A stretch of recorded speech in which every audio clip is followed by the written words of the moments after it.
The Boston Red Sox ended last season on a sour note. Now the team is using spring training to determine which new faces will help the Sox turn things around. Stealing bases can be one of the trickiest parts of the game.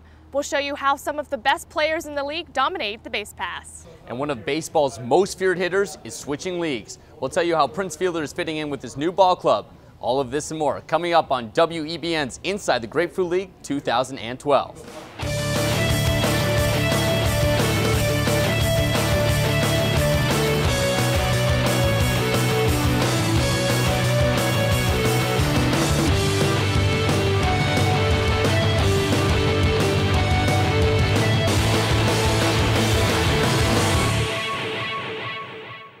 Hello and welcome to WEBN's Inside the Grapefruit League 2012. I'm Ben Bart. And I'm Lily Zhao.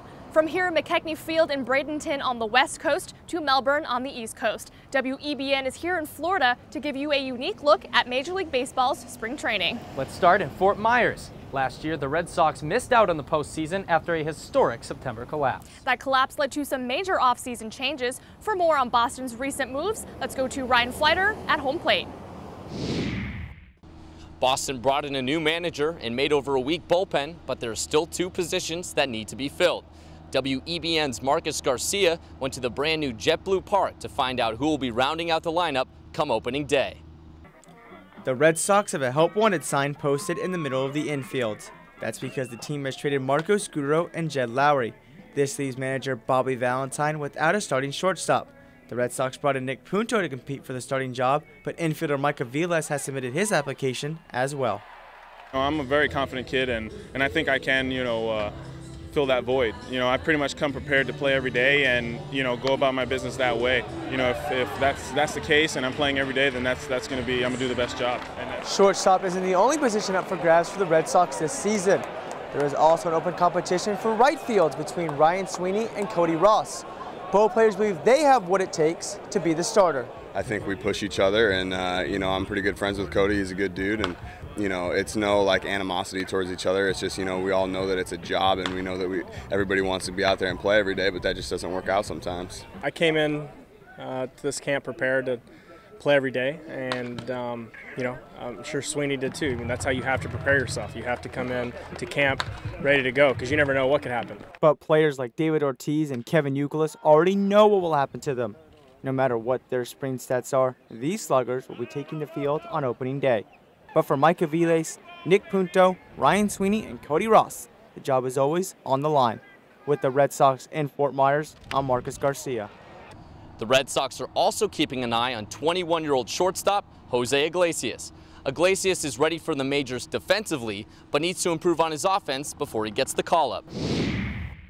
Thanks, Ryan. We're now in the park inside the dugout where the Red Sox are missing a key leader. After 14 seasons with the team, former catcher and captain Jason Varitek is retiring. Over the past few seasons, Varitek's production at the plate has dropped dramatically, but his presence in the clubhouse never changed. It's not fun losing a captain. Varitek's a great player, great teammate, and it's always hard when you lose a guy like that. The pitch calling and the preparation and the game preparation that he did. And again, he's been a presence here for 15 years. You missed that. It's a great example to follow, and like you say, he was one of our leaders here in this ball club. We're gonna miss him a lot, and hopefully everything goes good with him. To replace Varitek, the Red Sox signed former Tampa Bay Ray Kelly Shopik to a one-year deal. Shopik will back up starting catcher Jared Saltalamacchia. Let's move from behind the plate to on top of the mound. Whether he's the ace of the staff or the lefty specialist, each pitcher plays a particular role on the team. Ryan is in the bullpen with more on how pitchers utilize spring training to define that role. It seems that now more than ever, a pitcher who establishes dominance in the bullpen will eventually be penciled in to the starting rotation. Boston is attempting to stretch out Daniel Bard, and the Texas Rangers are moving Neftali Feliz into their starting five. Spring training is the perfect time to audition pitchers for new roles. Well, it's time to get ready. It's a process to get ready for the season. There's certain steps you got to take. I know for a pitcher, you want to start with, your first out, and you want to concentrate on throwing strikes, commanding the fastball, and continue to work on that. And then you throw in the secondary and third pitches. Guys, especially out of the bullpen, if they have three pitches that they can are above average major league pitches, And the biggest thing that you think about is getting the workload and getting them innings. I got to listen to my body and listen to what I've done in the past and kind of try to go off of that and not really try to do too much. And in the end, if you get 50 innings out of a guy or 200 innings, I'll take the 200 innings. Just a few years ago, Jonathan Papelbon was supposed to attempt the leap with Boston, but just after a few spring training starts, he decided he was better as a closer. Now let's head back over to Lily and Ben. Thanks, Ryan. Wins and losses are determined by the players on the field, but the players on the field are determined by the manager. Every team puts faith in its skipper to put together a winning lineup. Still, each manager has his own style of running his club. WEBN's Christine Roy has more on how the league's top managers get their teams ready for the season. He's not your typical manager. He wears a baseball hat at work and his office is on the field. At spring training, he puts his potential employees through his orientation. I'm not what you call an X and O's guy. I definitely use my gut a lot and who the guy is, who my players, knowing my players. I want to be honest and I want to be consistent, and and I want them to know that I pull for them, and at the same time we want to relax and play the best baseball. Not every manager takes the same approach to running his team. Each one has a unique style they use to get the most out of their players. For Ron Gardenhire, it's taking the fields. I like to go in the middle of the field and take throws and all. I get a chance to see what the guy's doing with the ball when he's throwing it to me, and see their feeds if I see them good. So I do a lot of infield stuff, and that's one way for me to get a look at them. The best view of the players can come from the field or behind home plate. But no matter where the manager is standing, it's clear. Spring training is a learning experience. One thing you find out about this game is everybody's got, there's a lot of good people involved and a lot of good people out there, and I learn something every day, and you try to adjust to your players. It's those players that a manager focuses on. During spring training, he has to figure out which ones will be on the roster come opening day. Once you get the final 25, it's working with those guys and getting them ready to start the season. The boss doesn't get to punch out at the end of a game. For now, he's focused on the lineup, but come October, he could be in the hunt for a World Series title. For WEBN, I'm Christine Roy. This season, 5 of the 30 teams have new managers. Here's what's on deck. The Detroit Tigers signed one of baseball's best sluggers. Find out how Prince Fielder is fitting in with his new club. And we'll also tell you about another team that barely missed the playoffs. But first, let's find out who has the best hair in baseball. Facial hair, that is. Brian Wilson's is good. I mean, I like him up. I mean, when Jason Worth spent that year in Philadelphia, I mean, doing the Geico caveman look, I don't know. It's interesting. Wasn't a good look. Just with the handlebars on the mustache, I mean, how can you forget Raleigh Fingers in the way that he would come in and more of an intimidator? Those two guys stand out to me mostly.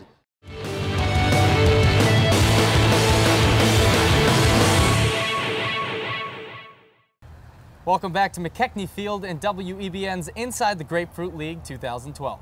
This offseason, the Detroit Tigers broke the bank and signed former Milwaukee Brewer Prince Fielder to a 9-year, $214 million contract. The signing makes Detroit instant favorites to win the American League Central Division.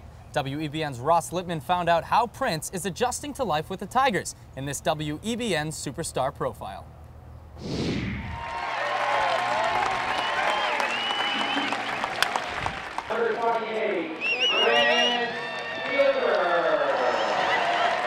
There's a new Prince in Detroit.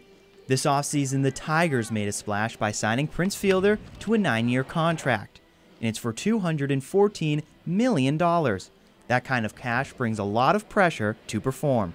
I mean, I can't complain. I'm having a great time. Can't be perfect, but you can try to be, so I'm just trying to get better at every part, and then one day I might be good at everything. Prince may not need to be perfect. The current Tigers lineup is formidable to say the least. In addition to Fielder, the Tigers have all-stars in Miguel Cabrera, Alex Avila, and Brandon Inge. But it isn't just about what Fielder can do on the diamond. It's also about his approach to the game. He was somebody you count on every day to be out there, and he wasn't just throwing his glove out there. He was out there 162 days, and he gave you everything he had every day, and I think that speaks volumes for arguably one of the best players in the game. And there's a great argument to be made for Prince. Last season, he was in the top 5 in all of baseball in home runs, RBIs, on-base percentage, and slugging. These numbers and his leadership can only be a positive for him and the Tigers.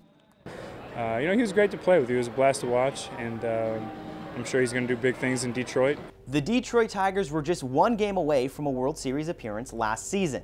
The addition of Fielder now puts only one thing on this team's mind: a World Series title. You don't, you wouldn't want people saying you have no chance of getting there. So yeah, I think that pressure comes with it, and it's actually good pressure because, if people expect you to win the World Series, you should expect it yourself. So I think we're just going to go out there and work hard and see what happens. The Tigers last won a World Series title in 1984. That's the 10th longest championship drought in all of baseball. Prince Fielder aims to change that. With the Tigers in Lakeland, I'm Ross Lippman. Fielder's contract makes him the 6th highest paid player in all of baseball, but he still has to prove that he's worth the money. Prince was signed for his power, but many players earn money with their speed. I found out what tools are needed to create the art of the stolen base. Baseball is like a game of chess. Pitchers and catchers are watching for signs, any signs to prevent being robbed. Sometimes the third base coach will be down there pumping his hand to give the guy the green light at first, and then he's going to steal. So guys are always looking for stuff like that. For the base runner, a slight bend of the knee or a subtle shoulder movement from the pitcher may indicate it's safe to take off. Then it's head down, knees driving, and hoping you make it safely to the other side. Oh, for me, it's get a good jump, be comfortable, be confident. Just trust your ability, trust your speed, and go from there. Phillies base running coach Sam Perlazzo says stealing bases isn't just about being fast. It takes skill and knowing when to strike. It's just being smart. We keep times, and we know our catches, we know the release times, so we try to be smart and steal the bases when we can. To steal bases, you need discipline. If you jump too early, you get picked off. Go too late, and you'll get gunned down. You have to know who is behind the plate, the situation you're in, and what the count on the batter is, all before you take off. But that's if everything runs smoothly. So Philly shortstop Jimmy Rollins says the key is to just wing it. And sometimes you throw it out the window. You know it, the game and it's on the line and the situation calls for it. It seems baseball is getting back to the origins of the game, the athletes who know how to steal and get away with it. Atlanta's Michael Bourne led all major leaguers with 61 steals. Bourne wasn't the only Brave to have a stellar season. In fact, Atlanta won 89 games and missed the playoffs by just 1. Much like the Red Sox, the Braves are looking to move on. For the Atlanta Braves, the guys on the field are more than just teammates. I love them. I love them. No, this is family. I got asked last spring, what was the most exciting thing I'm looking forward to about the upcoming season. It was just seeing the family again. Like most families, the Braves have had their fair share of ups and downs. Last season, the team's downfall was the constant injuries, and it cost Atlanta a playoff spot.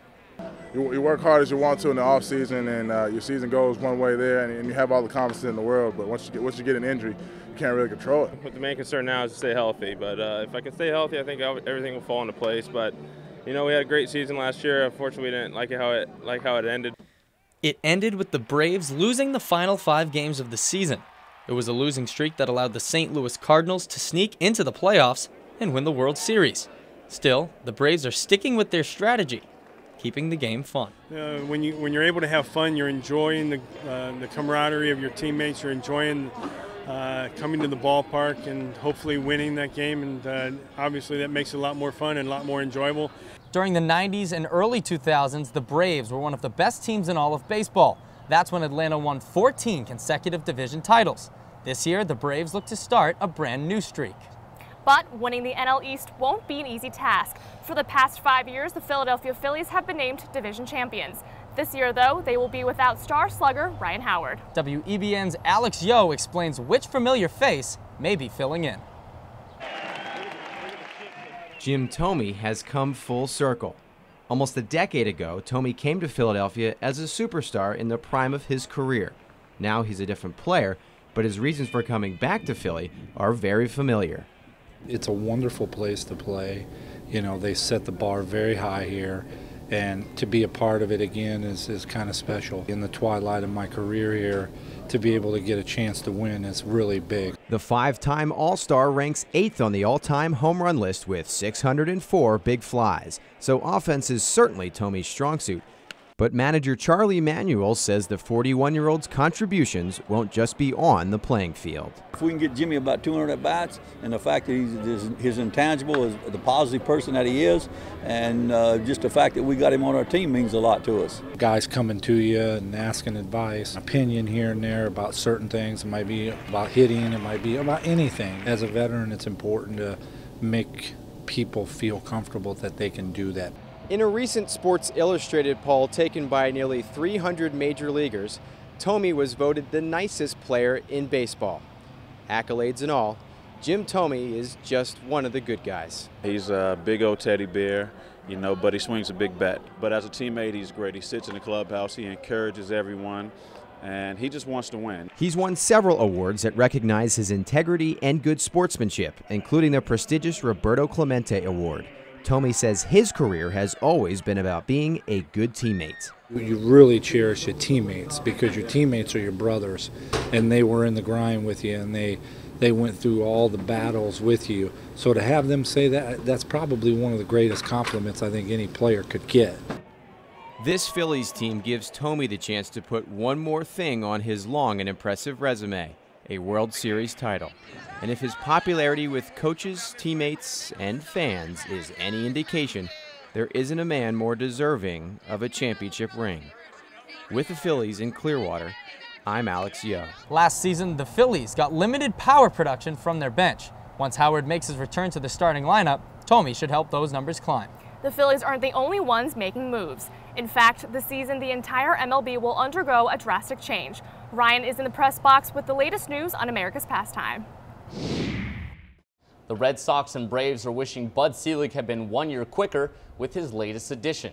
This year, Selig announced an extra wildcard team from each league will be sent to the postseason. The two wildcard winners will face off in a one-game playoff, with the winner advancing to the League Division Series.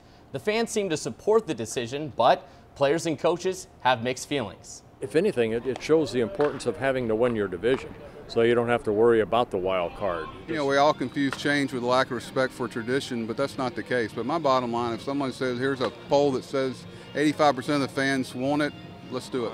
I think they can even add more, you know, have two teams fight. I don't know. I mean, it seems like it's going to bring more excitement to the game. The winners of the one-game playoff will then go on to face the team with the league's best record. This is the first playoff expansion in 17 years. Let's now go back to Lily and Ben in the grandstands. Thanks, Ryan. When we come back, we'll take a look at one of the best young shortstops in the game. And the Pirates, that's right, the Pirates shelled out the cash to keep their best player in Pittsburgh. But first, let's take a look at what these players would be doing if they weren't playing ball. I was a janitor. That was just something to do. I know one thing, when I get out of the game, I look forward to coaching my kids or being there with my kids for a long time and watching them grow up. I think that's something I look forward to as I get close to ending my career here. Having a dad being in baseball, you know, I grew up, you know, not only thinking I was going to be a baseball player, so I don't know. That's a tough question.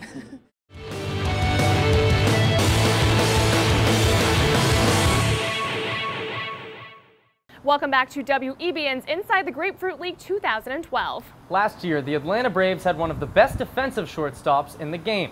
Although he didn't impress with the bat, Alex Gonzalez posted his usual stellar fielding percentage. This year, Gonzalez will be playing with the Milwaukee Brewers, which leaves the Braves shortstop position open for 21-year-old Tyler Pasternicki. Ross Lippman has a story on how the young infielder is the right man for the job in this WEBN prospect profile.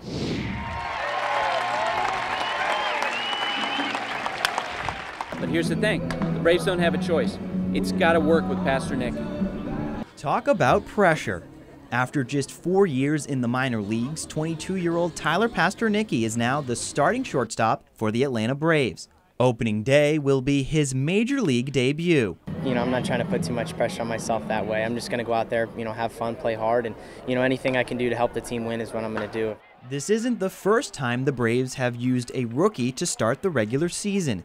2 years ago, outfielder Jason Hayward made his major league debut as the starting right fielder. He knows firsthand the kind of pressure Pasternicki is facing. I know there's that, that pressure he's got on himself, and that's the kind of pressure you want. You want the pressure you put on yourself and to go out there and do well, but to me it looks like he's having a good time. On the road to the majors, minor league players have to show their managers something. whether it's athletic ability or a great attitude. Fortunately for Pastor Nicky, he has plenty of both. You obviously have to have the ability to go out there and, get the job done. But, I think you gotta bring something else to the table, and you gotta know how to conduct yourself, and you gotta know how to, have fun playing the game. Last season, Pastor Nicky hit 300 and stole 27 bases in split time between AA and AAA. He'll look to bring that kind of talent to the major league level. With the Atlanta Braves in Lakeland, I'm Ross Littman. Pastor Nicky has yet to play a game in the majors, but after 4 years in the minor leagues, he's ready to make his debut. Let's jump now from the NL East to the NL Central.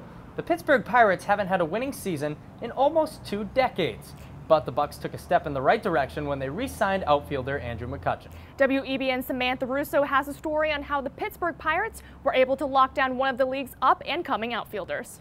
All right, well, first of all, thanks everybody for coming out on what is a great day for the Pittsburgh Pirates organization, but also a great day for Andrew McCutchen. For the next 7 years, Andrew McCutchen will be in Pittsburgh. During this spring training, McCutchen signed a $51.5 million contract extension. For Pirates manager Clint Hurdle, this signing couldn't have come at a better time. Well, we're all happy for Andrew. I think it's a very good day for our organization.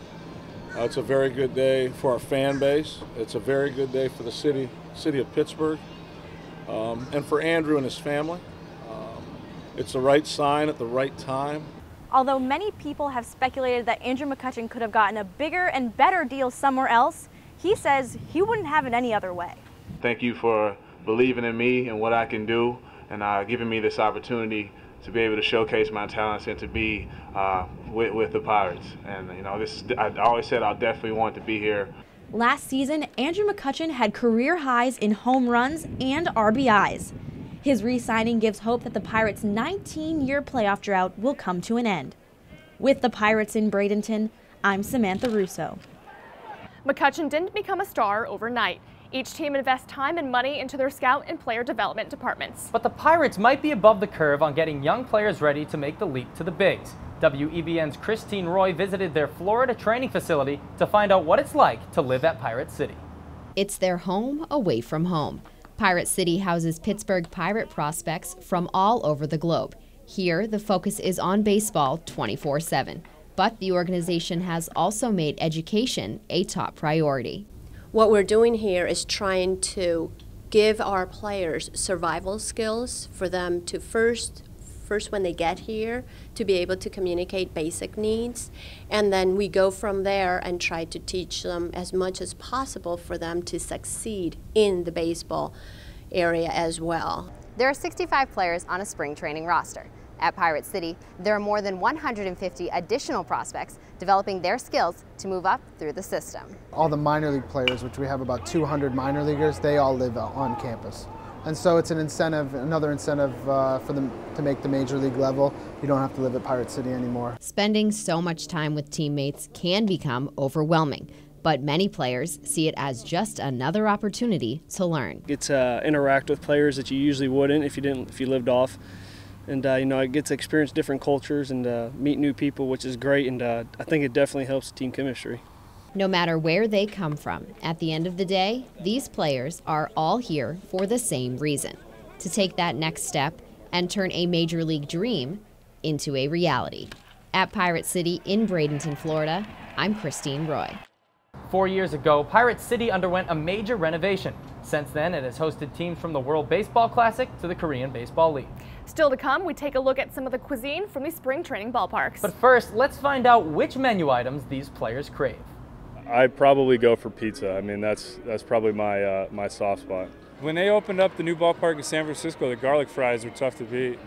That's probably my favorite thing. When I used to go to the Braves games, I was really young. I used to have funnel cakes, and I usually 2. Then I'd be done for the day, just taking naps and stuff. Put me to sleep, but yeah, that's my favorite stuff.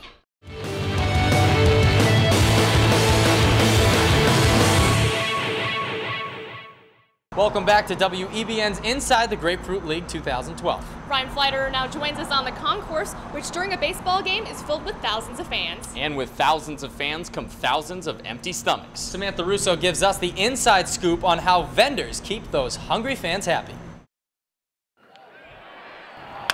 A baseball game is an experience. Going to the ballpark is all about the sights, sounds, and the food. Food and baseball, I mean, they go hand in hand. You know, hot dogs, peanuts, popcorn, Cracker Jacks, that's a baseball game. And it can make or break your day at the ballpark. $6 for a hot dog and $4 for a drink. A trip to the ballpark can be expensive, but during spring training, concessions are about more than just the dollar signs. The great thing about spring training is that, and I tell this to everybody I see, is nobody remembers the score. You know, you remember what happened. You remember your hot dog. You remember that footlong you got for the first time. You remember the, you know, that atmosphere you had with those people, you know, those couple beers, etc. So it's just really great. It's one of the few sports that I think really ties in the food, the atmosphere, the sunshine that we have here in Florida. So they all go hand in hand and make for one heck of a great experience. It's these great experiences that have fans coming back year after year. For WEBN, I'm Samantha Russo. Vendors all over the country have made ballpark fare an important part of the baseball tradition. Fans come out to hear the crack of the bat, smell the grass, and catch a foul ball. But all of this is possible because of one job that often goes overlooked. That's right, Ben. You never hear fans or reporters talk about how efficiently the bats were transported. Regardless, it's up to the team equipment managers to get the means of play from point A to point B. It's definitely not very glamorous. Equipment managers don't have it easy. They're in charge of making sure that everything is in order. And when the team hits the road, they have an even longer to-do list. When a road trip comes up, we have a helmet bag and we go grab everyone's helmet. We grab all the BP hats. We have all the extra equipment that we bring with in case anyone needs a new t-shirt or something. It isn't just the big league equipment staffs that are hard at work. Over at the Pittsburgh Pirates minor league training facility, the staff doesn't worry about just one team's equipment. It's Pittsburgh, it's Altoona, Indianapolis, Bradenton, Dominican, West Virginia. So it's kind of like a big warehouse here. It's difficult because you have almost 300 people you've got to accommodate. Scott Barnes and Pat Haggerty have been accommodating players and coaches at Pirate City for years. They're the first ones into work and usually the last to leave. We set up the fields for early work, which usually begins about 7 o'clock in the morning. And that includes setting up all 7 fields with all the equipment, balls, bats, whatever we need. Haggerty and his team not only set up the field, they're also responsible for cleaning it up. And it's not just bats and balls, they're also in charge of cleaning cleats and washing uniforms. You're constantly, doing something every hour of the day, it seems. Oftentimes, it's restocking baseballs. Well, in spring training, I use approximately 800 dozen baseballs for the whole spring training. That's nearly 10,000 baseballs. It's a good thing the equipment managers don't have to clean them all up at once. Equipment managers may not get the big paychecks or the same appreciation that players and coaches do, but they certainly deserve lots of praise. We've shown you everything from the players on the field to the vendors on the concourse. Spring training is a time for everyone in baseball to prepare for the grueling season that lies ahead. As we leave you, take a look and listen at some of the most recognizable sights and sounds from the ballpark. For all of us here at WEBN, I'm Ryan Fleiterer. I'm Lily Zhao. And I'm Ben Barker. We'll see you next year.